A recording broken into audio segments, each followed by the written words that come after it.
We held a huge rally in those days, and we didn't want the groins built because we knew what the sand did, we knew what happens, how it eventuates, how it works, and the tidal movements and all this sort of stuff. We were very tuned in on it.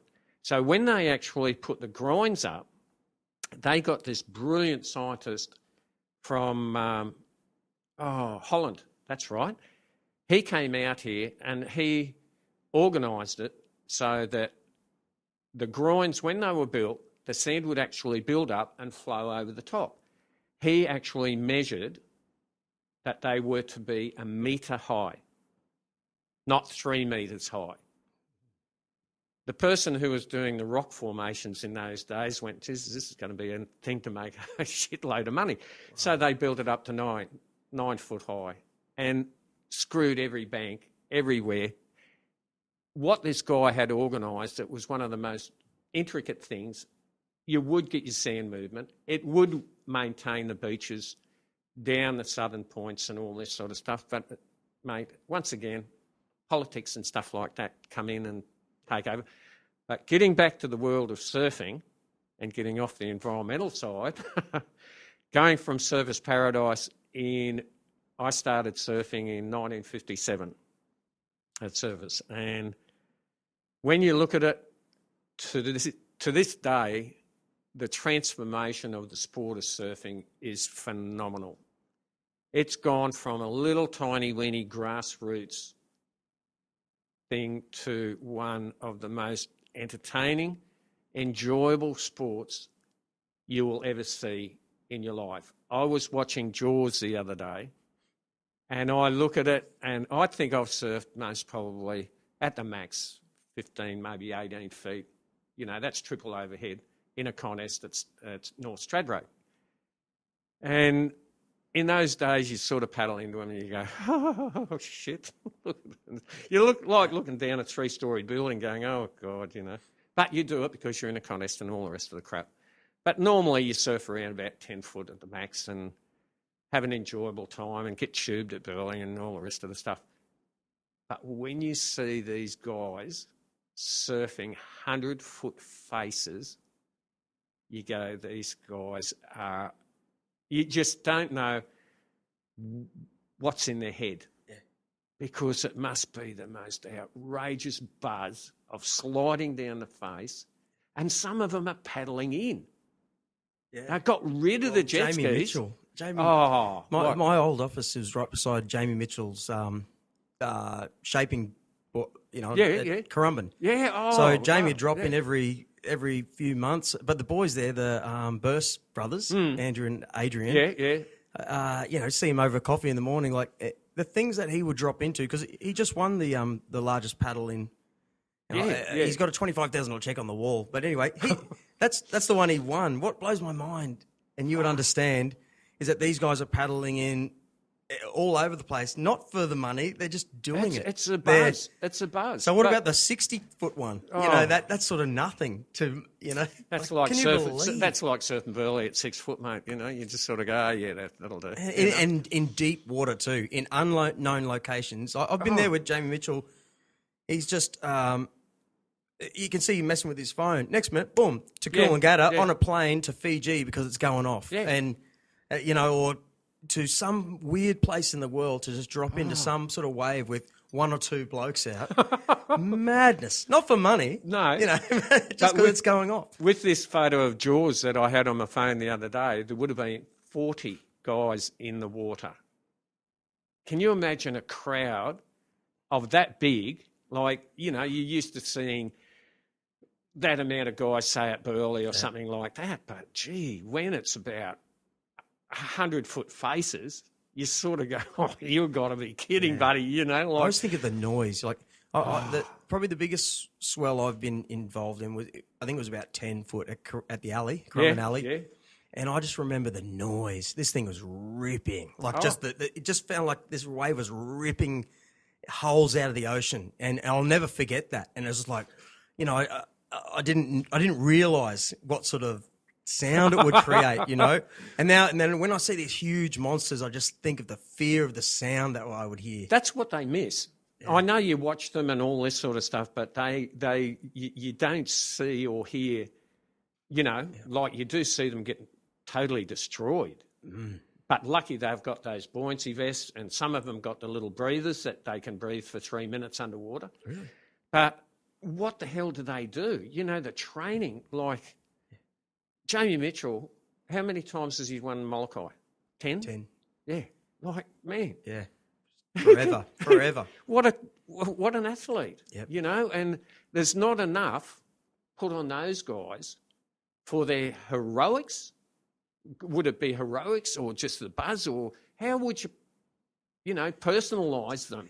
Do you understand that you started him off? Do you understand that? Oh, no. But this is what I was getting at before. Do you understand the depth of you guys getting out there and really just getting hooked on the idea that we can change these surfboards, we can do this. You're well known to be one of those guys.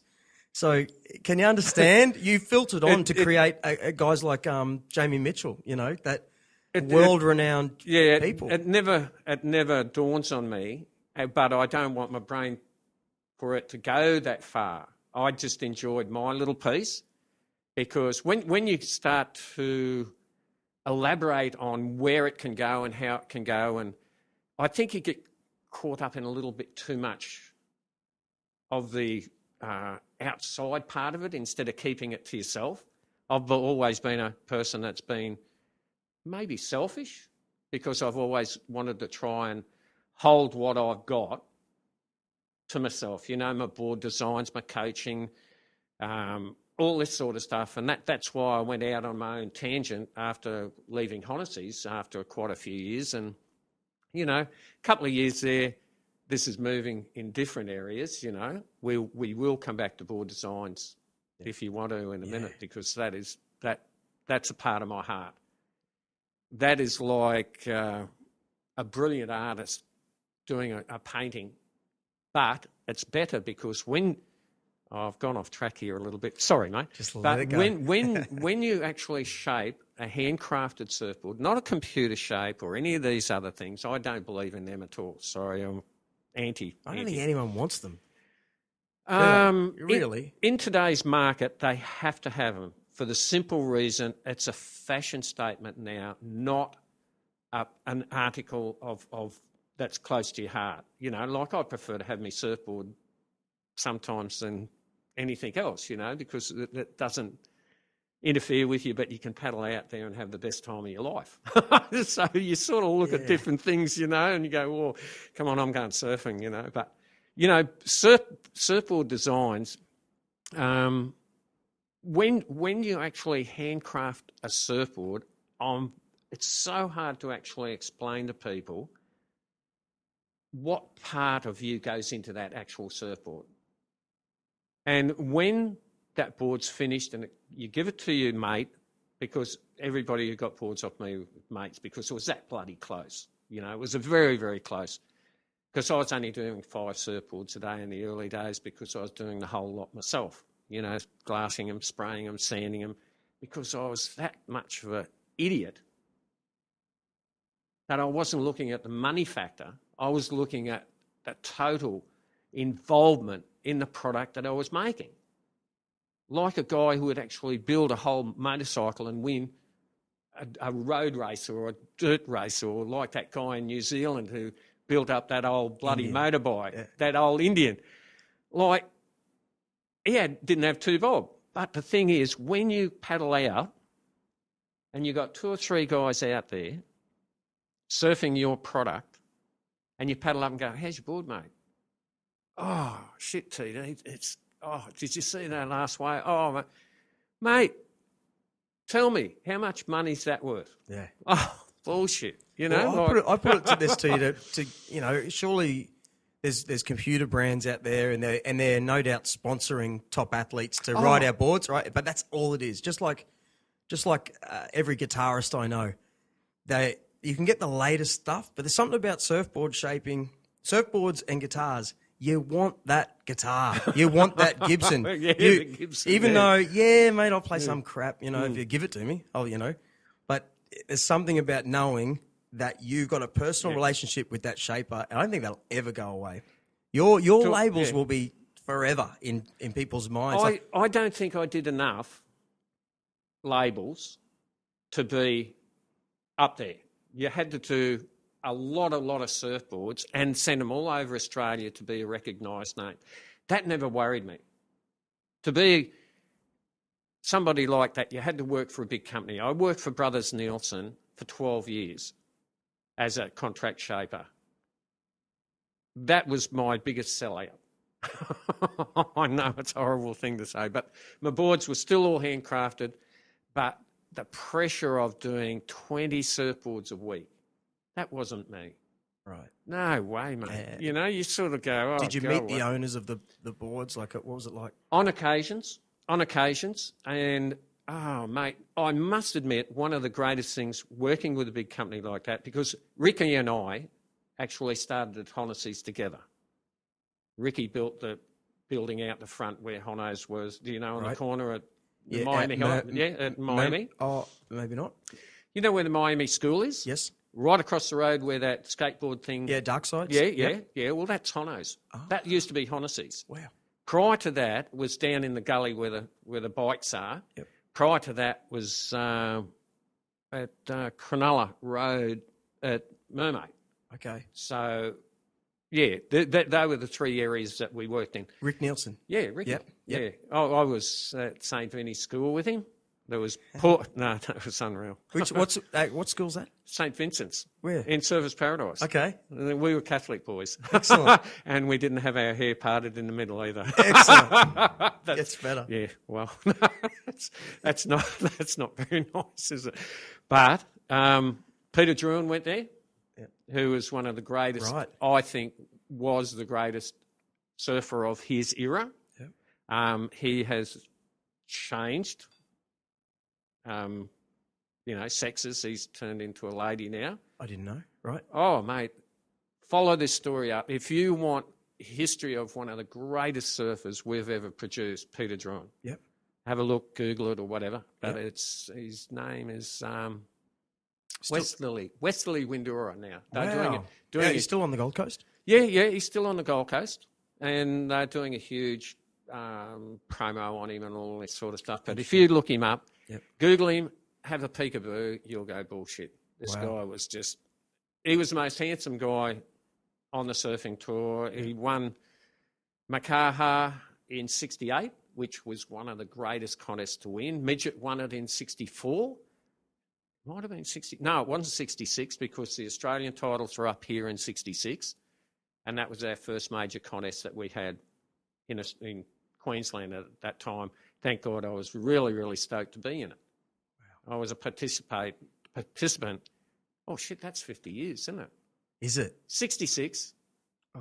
Yeah, 2016. Is that 50 years? 50 years? Come on, you mathematical bloody... It must be. Yeah, isn't that unreal? Isn't that anyway, that's... Yeah, so... Wow. The transition... Do you remember that competition? Oh, God, well, yeah. And in that competition, was Peter in that? Peter was in it. Was he? So he was like someone you knew, yeah. but he was from your school. Yeah. So was he in the same year? No, he was younger than me. Okay. I'm one of the older. Was there a time where you were like, look at this bloody grommet, and then all of a sudden, like, wow. He just shone from the word go. He was one of the most stylish guys.